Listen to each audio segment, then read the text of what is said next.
अस्सलामु अलैकुम नाज़रीन, हम आप सबको खुश आमदीद कहते हैं हमारी इस इस्लामी तारीखी सीरीज के तीसरे हिस्से में। अगर आपने पिछले हिस्से नहीं देखे तो मैं स्ट्रांगली कहूंगा कि जरूर देखें, क्योंकि हर हिस्सा एक दूसरे से जुड़ा हुआ है। और हाँ, वीडियो को आखिर तक जरूर देखें, क्योंकि आज हम आपको एक ऐसा वाकया सुनाने जा रहे हैं जो इस्लामी तारीख में एक फैसला किन मोड़ था। वीडियो को लाइक करें, शेयर करें, और आपका एक लाइक हमारा हौसला बढ़ाता है ताकि हम इसी जज्बे से मजीद तारीखी वाकयात आप तक पहुंचा सकें। पहली वीडियो में हमने जाना कि खालिद बिन वलीद मक्का की जंगजू कुरैशी कौम के एक ताकतूर कबीले में पैदा हुए। बचपन ही से बहादुरी, घड़सवारी और जंगी महारत उनकी शख्सियत का हिस्सा बन गई थी। दूसरे हिस्से में हमने देखा कि किस तरह वो जवानी में कुरैश के लश्करों में शामिल होकर जंगी मंसूबाबंदी में नुमायां होने लगे। वो एक ज़हीन और बहादुर सिपाही के तौर पर अभर कर सामने आए। जंगी तरबियत, तेज फैसले और दुश्मन को हैरान कर देने वाले मंसूबे उनकी पहचान बनने लगे। जैसे जैसे मक्का में इस्लाम फैलने लगा, कुरैश के सरदारों में बेचैनी बढ़ती जा रही थी। मोहम्मद सल्लल्लाहु अलैहि वसल्लम की दावत ने मक्का के ताकतूर तबके की बुनियादें हिला दी। खालिद इब्न वलीद उस वक्त भी कुरैश के बहादुर और ज़हीन नौजवानों में शुमार होते थे। वो देख रहे थे कि किस तरह इस्लाम उनके माशरे में तब्दीली ला रहा है, लेकिन उस वक्त वो इस्लाम कबूल नहीं कर चुके थे, बल्कि कुरैश के साथ खड़े होकर मुसलमानों के खिलाफ सफ आरात थे। इनके जहन में इस्लाम एक ऐसा चैलेंज था जो कुरैश की पुरानी ताकत, रवायात और वकार को बदल देगा। वो जानते थे कि अगर मोहम्मद सल्लल्लाहु अलैहि वसल्लम की दावत कामयाब हो गई तो मक्का का इख्तिदार खत्म हो जाएगा। इसीलिए खालिद बिन वलीद ने कुरैश के दीगर जंगजुओं के साथ मिलकर मुसलमानों को रोकने के लिए मंसूबे बनाना शुरू किए। हिजरत के बाद जब मुसलमानों ने मदीना में एक नई रियासत कायम की तो कुरैश ने उनके खिलाफ जंग बद्र लड़ी। बद्र में मुसलमानों ने हैरान कुन फतह हासिल की। इस शिकस्त ने कुरैश को हिलाकर रख दिया। खालिद इब्न वलीद ने बद्र में शिरकत नहीं की थी, लेकिन वो इस शिकस्त से गुस्से में भर गए। वो सोचने लगे कि मुसलमानों को दोबारा ऐसा मौका नहीं मिलना चाहिए। कुरैश ने बदला लेने के लिए एक बड़ी फौज तैयार की, 3000 का लश्कर, जिसमें कुरैश के बड़े बड़े सरदार शामिल थे। इस लश्कर में खालिद बिन वलीद भी बतूर सवार दस्ते के कमांडर शामिल हुए। वो दुश्मन की सफों पर हमले के माहिर थे और घड़सवारों को ऐसे तरतीब देते जैसे कोई माहिर शतरंज का खिलाड़ी अपने मेहरों को तरतीब देता है। खालिद बिन वलीद ने इस जंग से पहले कई दिनों तक अपने सिपाहियों को खुसूसी तरबियत दी। वो घोड़ों की रफ्तार, नीजों की समत और हमले के वक्त दुश्मन के खौफ का फायदा उठाने के तरीके समझाते। उनकी बातों में एक खास एतमाद झलकता था, जैसे वो पहले ही जानते हों कि मैदान में क्या होने वाला है। कुरैश के सरदार उनकी राय के बगैर कोई कदम नहीं उठाते थे। उनका अज़्म ये था कि इस बार मुसलमानों को हमेशा के लिए खत्म कर दिया जाए। दूसरी जानिब मदीना में नबी इकरम सल्लल्लाहु अलैहि वसल्लम ने अपने सहाबा कराम को सब्र, इत्तिहाद और नज़्म और ज़ब्त की तालीम दी।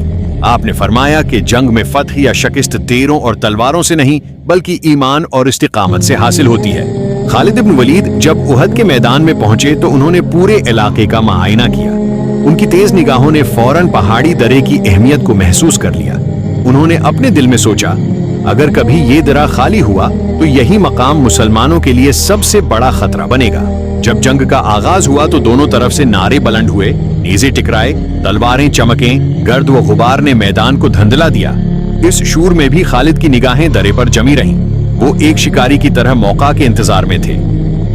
जंग उहद 3 हिजरी में मदीना के करीब उहद के पहाड़ के दामन में लड़ी गई। मुसलमानों की तादाद सिर्फ 700 थी, जबकि कुरैश का लश्कर 3000 का था।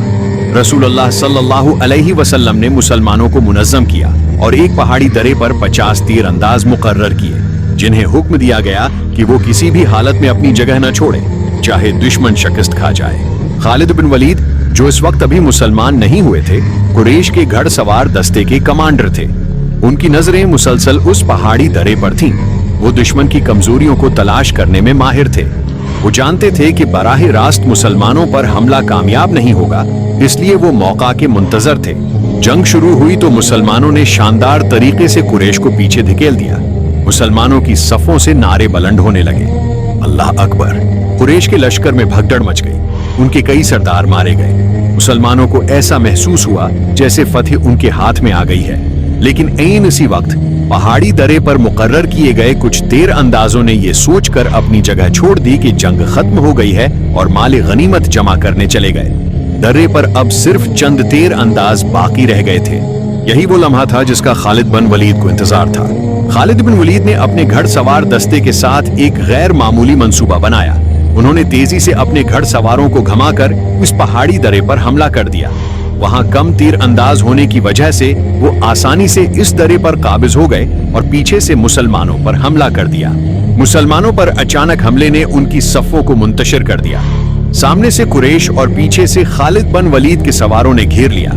ये हमला इतना अचानक और मुनज़्ज़म था कि मुसलमान संभल न सके। कई सहाबा कराम शहीद हुए और नबी सल्लल्लाहु अलैहि वसल्लम खुद भी जख्मी हुए। ये जंगी चाल तारीख की सबसे मशहूर ताकतीकी चालों में शुमार होती है। खालिद बिन वलीद ने अपनी जहानत, मंसूबा बंदी और बहादुरी से जंग का रख पलट दिया।